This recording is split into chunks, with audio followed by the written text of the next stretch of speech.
ಎಲ್ಲರಿಗೂ ನಮಸ್ಕಾರ. Deepika master Kannada recipe ಚಾನಲ್ಗೆ ಸ್ವಾಗತ. ಇವತ್ತು ನಾವು ಈಸಿ ಆ್ಯಂಡ್ ಕ್ವಿಕ್ಕಾಗಿ ಬೆಂಡೆಕಾಯಿ ಪಲ್ಯನ ಮನೆಯಲ್ಲೇ ಹೇಗೆ ಮಾಡೋದಂತ ನೋಡೋ ಬನ್ನಿ.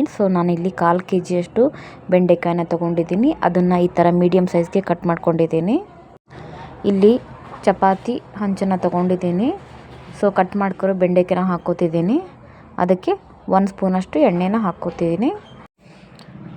ಲೋ ಟು ಮೀಡಿಯಮ್ ಫ್ಲೇಮಲ್ಲಿ ಈ ಬೆಂಡೆಕಾಯಿನ ಫ್ರೈ ಮಾಡ್ಕೋಬೇಕು. ಇನ್ನು ಯಾರೆಲ್ಲ ನನ್ನ ಚಾನಲ್ನ ಸಬ್ಸ್ಕ್ರೈಬ್ ಮಾಡ್ಕೊಂಡಿಲ್ಲ ಅಂತಂದರೆ ಬೇಗ ಸಬ್ಸ್ಕ್ರೈಬ್ ಮಾಡಿಕೊಂಡು ಬೆಲ್ಲೈಕನ್ನ ಪ್ರೆಸ್ ಮಾಡಿ. ನಿಮಗೇನಾದರೂ ವಿಡಿಯೋ ಇಷ್ಟ ಆದರೆ ಲೈಕ್ ಮಾಡಿ. ನಿಮ್ದು ಏನಾದರೂ ಒಪಿನಿಯನ್ ಇತ್ತು ಅಂದರೆ ಕಮೆಂಟ್ ಸೆಕ್ಷನಲ್ಲಿ ಕಮೆಂಟ್ ಮಾಡಿ. ನೋಡಿ, ಈ ಥರ ನಾವು ಎಣ್ಣೆ ಹಾಕ್ಕೊಂಡು ಫ್ರೈ ಮಾಡಿಕೊಂಡ್ರೆ ಅಂಟಂಟಿರುತ್ತಲ್ಲ ಬೆಂಡೆಕಾಯಲ್ಲಿ ಅದೆಲ್ಲ ಹೋಗುತ್ತೆ. ನೋಡಿ, ಕರೆಕ್ಟಾಗಿ ಫ್ರೈ ಆಗಿದೆ. ಇವಾಗ ನಾನು ಸ್ಟವ್ನ ಆಫ್ ಮಾಡ್ಕೋತೀನಿ. ನೆಕ್ಸ್ಟು ಇನ್ನೊಂದು ಪಾತ್ರೆನ ತಗೋತೀನಿ ನಾನು. ಪಾತ್ರೆ ಬಿಸಿ ಆದ ನಂತರ ಒಂದು 2 ಸ್ಪೂನಷ್ಟು ಎಣ್ಣೆನ ಹಾಕೋತಿದ್ದೀನಿ. ನಾವು ಆಲ್ರೆಡಿ ಬೆಂಡೆಕಾಯಿನ ಎಣ್ಣೆಯಲ್ಲಿ ಫ್ರೈ ಮಾಡೋದ್ರಿಂದ ಜಾಸ್ತಿ ಎಣ್ಣೆನ ಬೇಡ. ಎಣ್ಣೆ ಬಿಸಿ ಆದ ತಕ್ಷಣ ಮೀಡಿಯಮ್ ಸೈಜ್ಗೆ ಈರುಳ್ಳಿನ ಕಟ್ ಮಾಡ್ಕೊಂಡಿದ್ದೀನಿ. ಅದನ್ನು ಕೂಡ ಇಲ್ಲಿ ಆ್ಯಡ್ ಮಾಡ್ತೀನಿ. ಇದು ತುಂಬ ಈಸಿ ಆ್ಯಂಡ್ ಕ್ವಿಕ್ಕು. ಬ್ಯಾಚುಲರ್ ಕೂಡ ತುಂಬ ಈಸಿಯಾಗಿ ಮಾಡ್ಕೋಬೋದು. ಜಾಸ್ತಿ ಟೈಮ್ನೇನು ತೊಗೊಳ್ಳಲ್ಲ, ಒಂದು 5 ನಿಮಿಷ ಇದ್ದರೆ ಸಾಕು. ಈರುಳ್ಳಿನ ಈ ಥರ ಫ್ರೈ ಮಾಡ್ಕೋಬೇಕು. ತುಂಬ ಬೇಗನೆ ಆಗಿಬಿಡುತ್ತೆ, ಜಾಸ್ತಿ ಟೈಮ್ ಏನು ತೊಗೊಳ್ಳಲ್ಲ. ನೆಕ್ಸ್ಟ್ ಅದಕ್ಕೆ ನಾನು ಕರಿಬೇವಿನ ಸೊಪ್ಪನ್ನ ಹಾಕಿ ಅದನ್ನು ಕೂಡ ಫ್ರೈ ಮಾಡ್ತಿದ್ದೀನಿ. ಎರಡು ಚೆನ್ನಾಗಿ ಫ್ರೈ ಆಗಬೇಕು. ನೋಡಿ, ತುಂಬ ಈಸಿ ಆ್ಯಂಡ್ ಕ್ವಿಕ್ಕು. ಒಂದು ಸತಿ ಮಾಡಿ ನೋಡಿ, ನಿಮಗೂ ಕೂಡ ತುಂಬ ಇಷ್ಟ ಆಗುತ್ತೆ. ನೋಡಿ, ಮೀಡಿಯಮ್ ಸೈಜ್ಗೆ ಕಟ್ ಮಾಡಿಕೊಂಡು ಟೊಮಾಟೊ ಕೂಡ ಆ್ಯಡ್ ಮಾಡ್ತಿದ್ದೀನಿ. ಟೊಮಾಟೊ ಕೂಡ ಹಾಕಿ ಚೆನ್ನಾಗಿ ಫ್ರೈ ಮಾಡ್ಕೊಳ್ಳಿ. ಓಕೆ, ಅದಕ್ಕೆ ನೆಕ್ಸ್ಟ್ ನಾನು ಇವಾಗ ಏನು ಮಾಡ್ತೀನಿ ಅಂತಂದರೆ ಉಪ್ಪು ಹಾಕ್ತಿದ್ದೀನಿ. ನೋಡ್ಕೊಂಡು ರುಚಿಗೆ ತಕ್ಕಷ್ಟು ಉಪ್ಪು ಹಾಕ್ಕೊಳ್ಳಿ. ಓಕೆ, ಸ್ವಲ್ಪ ಅರಿಶಿನ ಹಾಕ್ಕೊಳ್ಳಿ.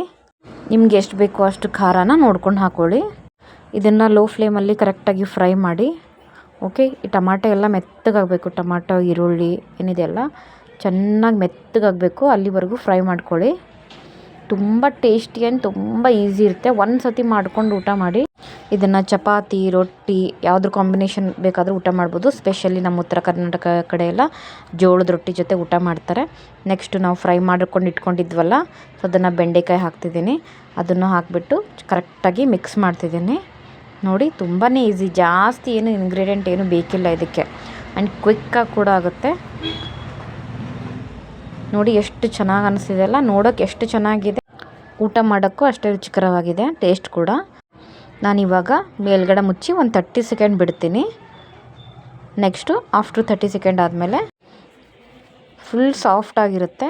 ನೋಡಿ, ಎಷ್ಟು ಚೆನ್ನಾಗಿದೆಯಲ್ಲ. ವಿಡಿಯೋ ಇಷ್ಟ ಆದರೆ ಲೈಕ್ ಮಾಡಿ. ಇನ್ನೂ ಚಾನಲ್ನ ಸಬ್ಸ್ಕ್ರೈಬ್ ಮಾಡಿದೆ ಹಾಗೆ ನೋಡ್ತಿದ್ದೀರಿ, ಪ್ಲೀಸ್ ಸಬ್ಸ್ಕ್ರೈಬ್ ಮಾಡಿಕೊಂಡು ಬೆಲ್ಲೈಕನ್ನ ಪ್ರೆಸ್ ಮಾಡಿ. ನಾನು ಯಾವುದೇ ರೆಸಿಪಿ ವಿಡಿಯೋ ಅಪ್ಲೋಡ್ ಮಾಡಿದ್ರೂ ನಿಮಗೆ ನೋಟಿಫಿಕೇಷನ್ ಬರುತ್ತೆ. ನಾನು ಹಳೆ ರೆಸಿಪಿ ಇನ್ನೂ ಯಾರೆಲ್ಲ ನೋಡಿಲ್ಲ ಅಂತಂದರೆ ಇಲ್ಲಿ ಡಿಸ್ಪ್ಲೇ ಮೇಲೆ ಹಾಕಿರ್ತೀನಿ, ಹೋಗಿ ಒಂದು ಸತಿ ಚೆಕ್ಔಟ್ ಮಾಡ್ಕೊಂಬನ್ನಿ. ಡಿಸ್ಕ್ರಿಪ್ಷನ್ ಕೆಳಗಡೆ ಕೂಡ ನಾನೆಲ್ಲ ವೀಡಿಯೋಸ್ಗಳಿದೆ, ಒಂದು ಸತಿ ನೋಡ್ಕೊಂಬನ್ನಿ ರೆಸಿಪಿ ವೀಡಿಯೋಸು. ನೆಕ್ಸ್ಟ್ ರೆಸಿಪಿ ಜೊತೆ ಮತ್ತೆ ಸಿಗ್ತೀನಿ. ಅಲ್ಲಿವರೆಗೂ ಬಾಯ್ ಫ್ರೆಂಡ್ಸ್.